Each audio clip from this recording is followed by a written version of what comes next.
Hello नमस्कार साथियों, स्वागत है आप सभी का ड्रीम एग्जाम स्टडी प्लेटफॉर्म पर। साथियों, आज हम इस वीडियो में देखने वाले हैं पुराने पेपर पर आधारित मैथ पेडागोजी के क्वेश्चंस का 30 महत्वपूर्ण प्रश्नों का भाग 7। यानी साथियों ये मॉक टेस्ट नंबर 7 होने वाला है। तो साथियों, वीडियो को शुरू करने से पहले आपसे एक निवेदन है कि यदि आप हमारे चैनल ड्रीम एग्जाम स्टडी पर नए हैं तो चैनल को कर लीजिए सब्सक्राइब और साथ में बनी बेल आइकन जरूर दबा लीजिए, ताकि जब भी हम अगला वीडियो अपलोड करें आप तक नोटिफिकेशन सबसे पहले पहुंच जाए। चलिए साथियों, वीडियो को शुरू करते हैं। यह साथियों आज का पहला क्वेश्चन, वैन हेले की त्रिविम दिक स्थान, जिसे त्रिविम यानी दिक स्थान ज्योमेट्री समझ के किस स्तर पर बच्चे की यह स्वीकार करने की संभावना अधिक है कि वर्ग एक आयत भी है। साथियों, ऐसी कौन सी स्थिति है, ऐसा कौन सा स्तर है जिसमें बच्चा वर्ग और आयत को क्या एक समान समझता है? स्तर 0 जिसे दृश्यीकरण का स्तर बोलते हैं, स्तर 1 विश्लेषण का स्तर, स्तर 2 संबंध का स्तर और स्तर 3 निगमन का स्तर। बताइए साथियों, इस क्वेश्चन का सही आंसर क्या हो जाएगा? तो साथियों, इस क्वेश्चन का जो सही आंसर हो जाएगा वह ऑप्शन सी हो जाएगा, यानी स्तर 2 जिसे संबंध का स्तर भी बोला जाता है। अगला क्वेश्चन साथियों, विद्यार्थियों को गणितीय संक्रियाओं पर आधारित समस्याओं का समाधान करना सिखाने के लिए निम्नलिखित में से कौन सा कथन संतोषजनक नहीं है? साथियों इस क्वेश्चन में पूछा गया है कि विद्यार्थियों को गणितीय संक्रियाओं पर आधारित जो समस्याओं समाधान होते हैं उनको सिखाने के लिए कौन सा संतोषजनक कथन नहीं है। चुनी गई समस्याएं वास्तविक होनी चाहिए, छोटी संख्याओं वाले सरल उदाहरणों को पहले लेना चाहिए, विद्यार्थी को कलन विधि या एल्गोरिदम के चरण समझाने के लिए मूर्त सामग्री की सहायता ली जा सकती है, प्रश्नों को हल करने के लिए केवल एक विशेष प्रकार की प्रणाली पर महत्व दिया जाना चाहिए। बताइए साथियों, इस क्वेश्चन का सही आंसर क्या हो जाएगा? कौन सा ऐसा कथन है जो संतोषजनक नहीं है? तो साथियों ऑप्शन डी संतोषजनक नहीं है, यानी जो प्रश्नों को हल करने के लिए केवल एक विशेष प्रकार की प्रणाली का प्रयोग या महत्व नहीं दिया जाना चाहिए, बल्कि कई प्रकार की जो प्रणालियां हैं, तरीके हैं किसी सवाल को हल करने पर, उन पर विचार करना चाहिए। यानी ऑप्शन डी इस क्वेश्चन का राइट आंसर हो जाएगा। अगला क्वेश्चन साथियों एक सूक्ति कही जाती है, गणित अधिगम का प्रारंभ घर से होता है। इसका अर्थ क्या है? बच्चों को गणित पढ़ाने का उत्तरदायित्व अभिभावकों का है। घर और वातावरण में प्रचुरता में साधन उपलब्ध होते हैं जिनका उपयोग गणित के अधिगम में प्रभावी ढंग से किया जा सकता है। गृह कार्य गणित अधिगम का महत्वपूर्ण हिस्सा है। अधिगमकर्ताओं के गणितीय कौशल में वृद्धि के लिए घर में निजी शिक्षक की सहायता कर सकते हैं, बताइए साथियों, इस क्वेश्चन का सही आंसर क्या हो जाएगा? साथियों, जो सूक्ति है गणित अधिगम का प्रारंभ घर से होता है, यह इस बात पर है कि घर और वातावरण क्या साथियों, घर और वातावरण में प्रचुरता में साधन उपलब्ध होते हैं जिनका उपयोग गणित के अधिगम में प्रभावी ढंग से किया जाता है। यानी साथियों इस क्वेश्चन का सही आंसर क्या हो जाएगा? ऑप्शन बी हो जाएगा। अगला क्वेश्चन साथियों, मानकों का प्रयोग निम्नलिखित में से किन अवधारणाओं को समझाने के लिए किया जा सकता है? संख्या बोध, भिन्न प्रतिरूप, भिन्न स्थानीय मान आयतन, संख्या बोध प्रतिरूप आयतन, संख्या बोध चौपड़ या स्थानीय मान। साथियों मानकों का प्रयोग निम्नलिखित में से किन अवधारणाओं को समझाने के लिए किया जा सकता है? बताइए इस क्वेश्चन का सही आंसर क्या हो जाएगा? तो साथियों इस क्वेश्चन का सही आंसर ऑप्शन ए हो जाएगा, संख्या बोध और भिन्न प्रतिरूप। ऑप्शन ए राइट आंसर हो जाएगा। अगला क्वेश्चन साथियों, निम्नलिखित में से मुक्त सिरे वाले प्रश्न को पहचानिए। एक गत्ते के डिब्बे का आयतन 480 मीटर स्क्वायर है। यदि यदि इसकी लंबाई और चौड़ाई क्रमशः 10 मीटर और 8 मीटर है तो इसकी ऊंचाई क्या होगी? एक गत्ते के डिब्बे की चौड़ाई उसकी लंबाई की 4/5 है और ऊंचाई चौड़ाई की 3/4 है। यदि डिब्बे का आयतन 480 मीटर वर्ग है तो इसकी लंबाई चौड़ाई ऊंचाई ज्ञात कीजिए। एक आयताकार खेत का क्षेत्रफल 480 मीटर स्क्वायर है, इसकी लंबाई और चौड़ाई क्या होगी? एक बड़े 3360 मीटर वाले खेत में 480 मीटर क्षेत्रफल वाले कितने आयताकार भूखंड समा सकते हैं? बताइए साथियों, इस क्वेश्चन का सही आंसर क्या हो जाएगा? मुक्त सिरे वाले प्रश्न को पहचानना है आपको। तो साथियों इस क्वेश्चन का सही आंसर क्या हो जाएगा? बताइए। तो साथियों इस क्वेश्चन का जो सही आंसर हो जाएगा वह ऑप्शन सी हो जाएगा। एक आयताकार खेत का क्षेत्रफल 480 मीटर स्क्वायर, तो इसकी लंबाई और चौड़ाई क्या होगी? यह एक मुक्त सिरे सिरे वाले प्रश्न है, यानी ऑप्शन सी इस क्वेश्चन का क्या हो जाएगा साथियों, एकदम राइट आंसर हो जाएगा। अगला क्वेश्चन साथियों, हस्त कौशल सामग्री मैनिपुलेटिंग का प्रयोग प्राथमिक स्तर पर गणित के शिक्षण अधिगम का अभिन्न अंग है, क्योंकि यह प्राथमिक पाठ्यचर्या में अन्य विषयों के साथ संबंध बनाने में सहायता करता है, वार्षिक शिक्षण के दौरान स्कूल को बेहतर प्राप्तांक प्रदर्शित करने में सहायता करता है, यह शिक्षार्थियों को गणितीय अवधारणा को समझने में सहायता करता है, शिक्षक शिक्षिका को समस्याओं को श्यामपट्ट पर हल करने की आवश्यकता नहीं पड़ती, इसलिए यह उनका समय बचा सकता है। साथियों, जो हस्त कौशल सामग्री यानी मैनिपुलेटिंग होती है का उपयोग प्राथमिक स्तर पर गणित के शिक्षण अधिगम का अभिन्न अंग है, क्योंकि बताइए क्यों है अभिन्न अंग?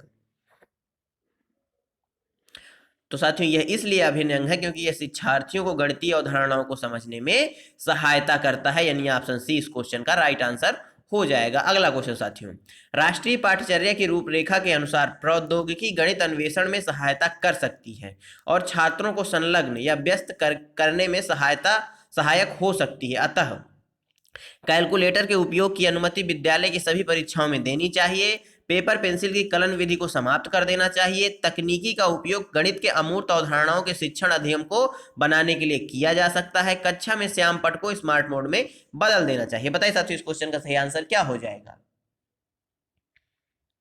तो साथियों इस क्वेश्चन का जो सही आंसर होगा वह ऑप्शन सी हो जाएगा, तकनीकी का उपयोग गणित में अमूर्त अवधारणाओं के शिक्षण अधिगम को बनाने के लिए किया जा सकता है, यानी ऑप्शन सी इस क्वेश्चन का राइट आंसर हो जाएगा। अगला क्वेश्चन साथियों, स्वतः शोध ह्यूरिस्को शब्द का क्या अर्थ है? जानना, विचार करना, अधिगम करना या खोज करना? बताइए साथियों इस क्वेश्चन का सही आंसर, स्वतः खोज या ह्यूरिस्को?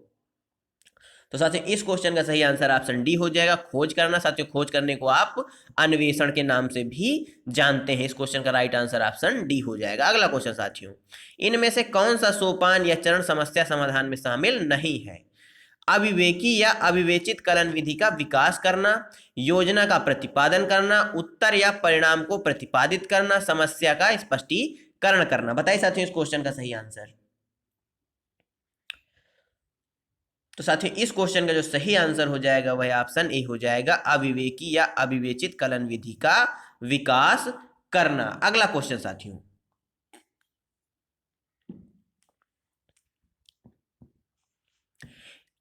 एक अध्यापिका अपने छात्रों को कोई भी 4 अंक उपयोग करके एक 4 अंकों की सबसे बड़ी संख्या बनाने के लिए कहती है। क्या साथियों, एक अध्यापिका अपने छात्रों को कहती है कोई 4 अंकों का उपयोग करो और एक सबसे बड़ी संख्या बनाओ, बस उसमें शर्त ये है कि जो इकाई का अंक होगा वह हमेशा 5 होगा, यानी इकाई का जो अंक है वह नियत है, 5 ही होगा। ये एक उदाहरण है विवरांत प्रश्न का, यानी मुक्त उत्तर वाले प्रश्न, नियतकालिक प्रश्न का, प्रासंगिक प्रश्न का या निबंधात्मक प्रश्न का? बताइए साथियों इस क्वेश्चन का सही आंसर। तो साथियों यह एक नियतकालिक प्रश्न है, यानी ऑप्शन बी इस क्वेश्चन का राइट आंसर हो जाएगा। अगला क्वेश्चन साथियों, एक बस संख्या 405 स्थान ए से स्थान बी के बीच चलती है, ऊपर दिए गए कथन में किस प्रकार की संख्याओं के चित्रण का उपयोग किया गया है? प्रेक्षित संख्या, क्रम सूचक संख्या, गणन संख्या या नामित या अंकित संख्या? बताइए साथियों इस क्वेश्चन का सही आंसर।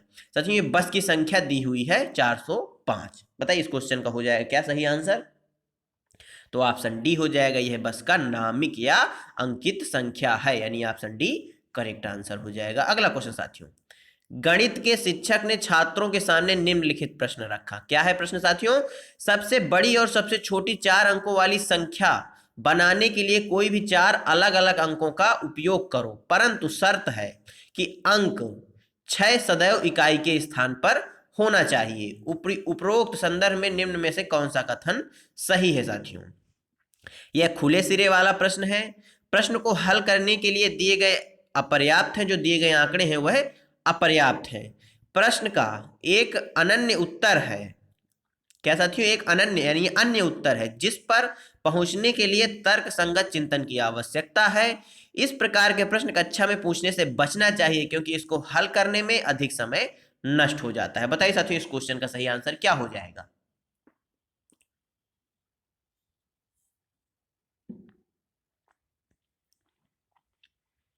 तो साथियों, इस क्वेश्चन का जो सही आंसर हो जाएगा वह है ऑप्शन सी हो जाएगा, यानी प्रश्न का एक अन्य उत्तर है जिस पर पहुंचने के लिए तर्क संगत चिंतन की आवश्यकता है। Option C right answer. अगला क्वेश्चन साथियों, निम्नलिखित में से कौन सी प्राथमिक कक्षा के छात्रों के आकलन की उपयुक्त विधि नहीं है? एक परीक्षा जो कि तथ्यों और सूत्रों को स्मरण करने पर आधारित हो, बच्चों के अधिगम के स्तरों के अनुसार एक व्यक्तिपरक परीक्षा, आकलन के लिए आईसीटी पर आधारित उपकरणों का उपयोग, अवधारणा मानचित्र यानी कॉन्सेप्ट मैप का उपयोग। बताइए साथियों, इस क्वेश्चन का सही आंसर।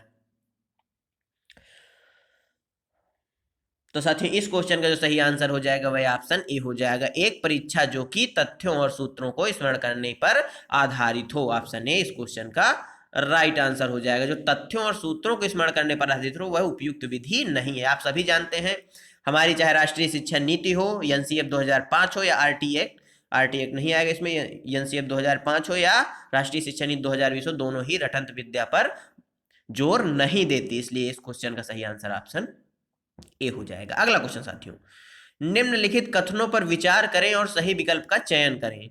मानदंड संदर्भित आकलन विद्यार्थियों का किसी मापदंड के आधार पर मूल्यांकन करना। कथन बी क्या कहता है? मानक संदर्भित आकलन नैदानिक परीक्षण और उपचारात्मक शिक्षण में उपयोगी है। केवल कथन बी सही है, केवल कथन ए सही है, कथन ए और बी दोनों गलत है, कथन ए और बी दोनों सही है। बताइए इस क्वेश्चन का सही आंसर क्या हो जाएगा साथियों?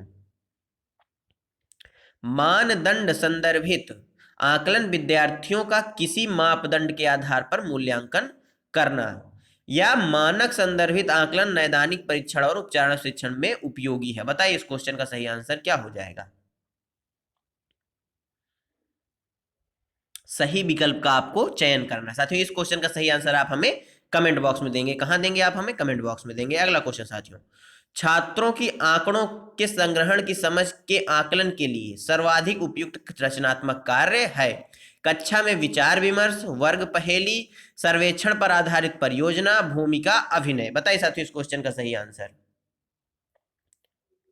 तो साथियों, इस क्वेश्चन का जो सही आंसर हो जाएगा वह ऑप्शन सी हो जाएगा, सर्वेक्षण पर आधारित परियोजना। अगला क्वेश्चन साथियों, हम साष्टिक पद्धति का उपयोग कहां पर करते हैं? साथियों, साष्टिक पद्धति क्या है इसके बारे में आपको इसी क्वेश्चन के उत्तर में पता चल जाएगा। आंकड़ों के प्रमाणीकरण और परिमाणन के लिए, कोणों को मापने के लिए, दूरी को फुट और गज में मापने के लिए, हिंदी अरबी संख्याओं को लिखने के लिए। बताइए साथियों, साष्टिक पद्धति का उपयोग कहां पर करते हैं? तो साथियों, जो साष्टिक पद्धति है इसका उपयोग कोणों को मापने के लिए किया जाता है, यानी ऑप्शन बी राइट आंसर हो जाएगा। अगला क्वेश्चन, वर्ष 2021 में शिक्षा मंत्रालय द्वारा निम्नलिखित में से कौन सी राष्ट्रीय पहल यह सुनिश्चित करने के लिए की गई कि देश का प्रत्येक बच्चा मूलभूत साक्षरता और संख्यानात्मकता प्राप्त करे? समग्र शिक्षा, साक्षर भारत, निपुण भारत या सक्षम भारत? बताइए साथियों इस क्वेश्चन का सही आंसर क्या हो जाएगा? और ये क्वेश्चन इस बार फिर रिपीट होने वाला है। इस क्वेश्चन का सही आंसर निपुण भारत हो जाएगा। क्या साथियों? निपुण भारत, यानी ऑप्शन सी इस क्वेश्चन का करेक्ट आंसर हो जाएगा। अगला क्वेश्चन साथियों, प्राथमिक स्तर पर बच्चे दी गई आकृतियों को उनकी दिखावट के आधार पर वर्गीकृत करने में समर्थ हैं। वैन हेले की ज्यामिति तर्क के चरणों के अनुसार वे कौन से चरण में है? विश्लेषण, दृष्टिगण, संबंधात्मक या स्वयं सिद्ध, जिसे अभिग्रहित चरण भी बोला जाता है। बताइए साथियों इस क्वेश्चन का सही आंसर। तो साथियों, यह दृश्यीकरण चरण होगा, यानी ऑप्शन बी राइट आंसर हो जाएगा। अगला क्वेश्चन साथियों, एक कक्षा 3 की अध्यापिका ने अपने कक्षा में गुणन का परिचय योग की पुनरावृत्ति और आयताकार सारणी से कराया। वह गुणन का परिचय अनौपचारिक रणनीतियों से कराने हेतु विद्यार्थियों के पूर्व ज्ञान और उनके अनुभवों को उपयोग में ला रही है। गुणन की बहुल या साथियों बहुत औपचारिक कलन विधियों को पढ़ा रही है, बहुत सा समय नष्ट कर रही है और उसे केवल औपचारिक कलन विधि के शिक्षण पर बल देना चाहिए। छात्रों को व्यस्त कर वह अपने लिए खाली समय प्राप्त कर रही है। बताइए साथियों इस क्वेश्चन का सही आंसर क्या हो जाएगा।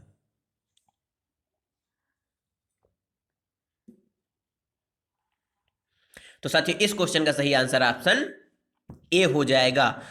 अध्यापिका क्या कर रही है, गुणन का परिचय अनौपचारिक रणनीतियों से कराने हेतु विद्यार्थियों के पूर्व ज्ञान और उनके अनुभवों को उपयोग में ला रही है, यानी ऑप्शन ए राइट आंसर हो जाएगा। अगला क्वेश्चन, एक 5वीं कक्षा की छात्रा द्विविमीय आकृतियों का उनके गुणों के आधार पर श्रेणियों में वर्गीकरण कर पाती है।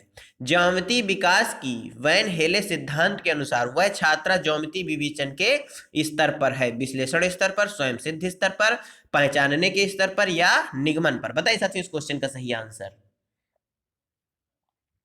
तो साथियों इस क्वेश्चन का सही आंसर क्या हो जाएगा, वह बालिका कहाँ पे है साथियों, अभी वह छात्रा विश्लेषण स्तर पर है, यानी ऑप्शन ए राइट आंसर हो जाएगा। अगला क्वेश्चन, निम्नलिखित में से कौन सी गणित की समस्या समाधान की रणनीति नहीं है, पश्चगामी रूप से हल करना, चित्रात्मक निरूपण, रटकर याद करना या स्मरण करना, प्रयास व त्रुटि। बताइए साथियों इस क्वेश्चन का सही आंसर। तो साथियों इस क्वेश्चन का जो सही आंसर हो जाएगा वह ऑप्शन सी हो जाएगा, जो रट कर याद करना या स्मरण करना समस्या समाधान की रणनीति नहीं है। ऑप्शन सी करेक्ट आंसर हो जाएगा। अगला क्वेश्चन, निम्न में से कौन सा बंद सिरे वाला प्रश्न है, ऐसी 5 संख्याओं की सूची बनाओ जो कि 3 अंकों वाली संख्याएं हैं और उनके दहाई स्थान पर 5 अंक जो है 5 आना चाहिए। एक ऐसी आकृति बनाओ जिसकी सभी भुजाओं का योग 36 से भी है, क्या योग जो है 36 से कम है साथियों, यहां पर कम मिस टाइपिंग हो गई है। 178 और 184 के बीच 5 पूर्ण संख्याओं को लिखिए। ऐसी 5 संख्याओं के 2 समूहों की सूची बनाओ जिनका योग 50 है। बताइए साथियों इस क्वेश्चन का सही आंसर। जो बंद सिरे वाला प्रश्न है वह कौन सा है। तो साथियों जो बंद सिरे वाला प्रश्न है वह कौन सा है, वह ऑप्शन सी 178 और 184 के बीच 5 पूर्ण संख्याओं को लिखिए, यानी ऑप्शन सी इस क्वेश्चन का राइट आंसर हो जाएगा। अगला क्वेश्चन साथियों, भिन्नों के उपयोग की अवधारणा के पाठ की योजना बनाते समय एक अध्यापक आयताकार पट्टी को मोड़ने के क्रियाकलाप का उपयोग कर रहा है। ऊपर दिया गया क्रियाकलाप एक डॉट डॉट है। विषय वस्तु क्रियाकलाप, उत्तर विषय वस्तु क्रियाकलाप, पूर्व विषय वस्तु क्रियाकलाप या समय की क्षति। बताइए साथियों इस क्वेश्चन का सही आंसर। तो साथियों वह कैसा क्रियाकलाप है, वह पूर्व विषय वस्तु क्रियाकलाप है, यानी ऑप्शन सी इस क्वेश्चन का राइट आंसर हो जाएगा। अगला क्वेश्चन, निम्नलिखित कथन में कौन सा कौशल व्यक्त किया गया है जो वस्तुओं के प्रमाणीकरण को समझने के लिए बच्चे की सहायता करेगा। बच्चों मनोगत 2 में 1, 3 में 2, 4 में 3, 5 में 4 आदि इत्यादि सम्मिलित करता है। साथियों निम्नलिखित कथन में कौन सा कौशल व्यक्त किया गया है जो वस्तुओं के प्रमाणीकरण को समझने के लिए बच्चे की सहायता करेगा। बच्चा मनोगत 2 में 1, 3 में 2, 4 में 3, 5 में 4 आदि इत्यादि सम्मिलित करता है। समानता, पदानुक्रम समावेशन, उत्क्रम प्रतिलोम संरक्षण या प्रासामान्यीकरण जिसे नॉर्मलाइजेशन बोला जाता है। बताइए साथियों इस क्वेश्चन का सही आंसर। कोई क्वेश्चन साथियों बहुत ज्यादा घुमा के पूछे गए थे पिछली बार, इस बार भी पूछे जाएंगे। इस क्वेश्चन का सही आंसर क्या हो जाएगा साथियों, ऑप्शन बी हो जाएगा, पदानुक्रम क्रमिक जो समावेशन है वह इस क्वेश्चन का राइट आंसर हो जाएगा, ऑप्शन बी राइट आंसर। अगला क्वेश्चन साथियों, निम्नलिखित में से कौन सा पोल्या के समस्या समाधान के प्रतिरूप या मॉडल का चरण नहीं है। समस्या को समझना, कलन विधि को याद करना, योजना की युक्ति निकालना, पुनः जांचना। बताइए साथियों इस क्वेश्चन का सही आंसर। तो साथियों इस क्वेश्चन का सही आंसर ऑप्शन बी हो जाएगा, कलन विधि को याद करना, यह मॉडल का चरण नहीं है, ऑप्शन बी राइट आंसर हो जाएगा। अगला क्वेश्चन साथियों, निम्नलिखित में से कौन सा प्राथमिक विद्यालय की पाठ्यचर्या का भाग या हिस्सा नहीं है। प्राथमिक विद्यालय की पाठ्यचर्या का भाग या हिस्सा नहीं है। टेसिलेशन, भिन्न, रैखिक समीकरण या नियमित द्विविमीय आकृतियां। बताइए साथियों इस क्वेश्चन का सही आंसर। तो साथियों जो रैखिक समीकरण है यह प्राथमिक विद्यालय की पाठ्यचर्या का हिस्सा नहीं है, ऑप्शन सी राइट आंसर हो जाएगा। अगला क्वेश्चन साथियों, राजलक्ष्मी कंचों का खेल खेल रही है। साथियों राजलक्ष्मी कोई छात्रा है, वह कंचों का खेल खेल रही थी। वह खेल में 6 कंचे हार जाती है और अब उसके पास 8 कंचे बचे हैं। उसने कितने कंचों के साथ खेल शुरू किया था? उपयुक्त परिस्थितियां। योग पर एक संदर्भात्मक प्रश्न है, व्याकलन पर एक संदर्भात्मक प्रश्न है, भाग पर एक संदर्भात्मक प्रश्न है, संदर्भात्मक प्रश्न नहीं है। साथियों बताइए इस क्वेश्चन का सही आंसर।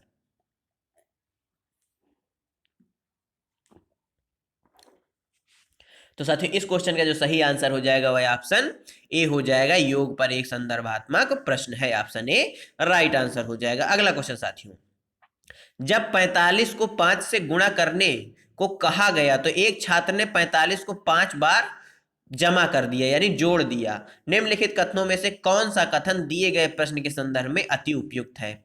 छात्रा के पास, क्या साथियों, जो छात्र या छात्रा है उसके पास गुणन की संकल्पनात्मक समझ नहीं है या करने में सक्षम नहीं है।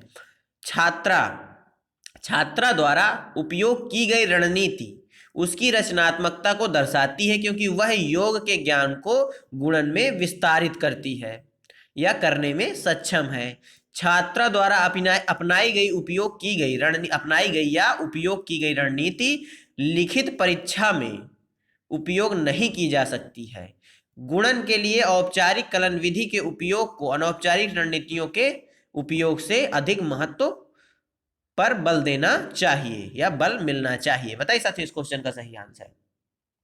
तो साथियों इस क्वेश्चन का सही आंसर ऑप्शन बी हो जाएगा, छात्रों द्वारा उपयोग की गई रणनीति उसकी रचनात्मकता को दर्शाती है क्योंकि वह योग के ज्ञान को गुणन में विस्तारित करने में सक्षम है, यानी ऑप्शन बी इस क्वेश्चन का राइट आंसर हो जाएगा। अगला क्वेश्चन साथियों, निम्नलिखित में से कौन सा अभ्यास सर्वाधिक उपयुक्त तरह से दिखाता है कि आपके छात्र ने अज्ञात राशियों का अनुमान लगाने का कौशल विकसित कर लिया है? मनोगत दो संख्याओं को जोड़ें और सन्निकट का उत्तर दें। इंच टेप का उपयोग करते हुए एक मेज की लंबाई नापें। पृथ्वी और सूर्य के बीच सन्निकट दूरी का अनुमान लगाएं। आपकी कॉलोनी के बच्चों की लगभग संख्या बताएं। बताइए साथियों इस क्वेश्चन का सही आंसर। तो साथियों इस क्वेश्चन का सही आंसर हो जाएगा, अनुमान लगाने का कौशल विकसित करेगा वह आपकी कॉलोनी के बच्चों की लगभग संख्या बताएं, यानी ऑप्शन डी राइट आंसर हो जाएगा। अगला क्वेश्चन साथियों, इनमें से कौन सा अभ्यास सबसे उपयुक्त रूप से यह दर्शाता है कि आपके छात्रों ने अज्ञात राशियों का अनुमान लगाने का कौशल अर्जित कर लिया है? पैमाने का उपयोग करके रस्सी की लंबाई मापना, दशमलव संख्या का निकटन करना यानी निकटतम दशमलव संख्याओं का निकटतम मान ज्ञात करना, पार्टी आयोजित करने की संभावित कीमत लगाना, एक वर्ष में रविवारों की संख्या का अनुमान लगाना। बताइए साथियों इस क्वेश्चन का सही आंसर। अनुमान लगाने का कौशल अर्जित कर लिया यानी पार्टी आयोजित करने की संभावित कीमत का पता लगाना, संभावित कीमत लगाना यानी एक पार्टी के आयोजन में संभावित खर्चा कितना होगा इसका अनुमान लगाना, अनुमान लगाने के कौशल को अर्जित करने का दर्शाता है, यानी ऑप्शन सी इस क्वेश्चन का राइट आंसर हो जाएगा। अगला क्वेश्चन साथियों आज के 30 क्वेश्चन यही समाप्त होते हैं। आपको 30 क्वेश्चन कैसे लगे कमेंट बॉक्स में जरूर बताइएगा। साथियों धन्यवाद आप सभी का हमारे साथ जुड़े रहने के लिए। यदि आपने अभी तक चैनल को सब्सक्राइब नहीं किया तो चैनल कर लीजिए सब्सक्राइब। साथियों मिलते हैं आपसे अगले वीडियो में, तब तक के लिए जय हिंद, जय भारत। अपना और अपनों का ख्याल रखिए, सभी का सम्मान करिए।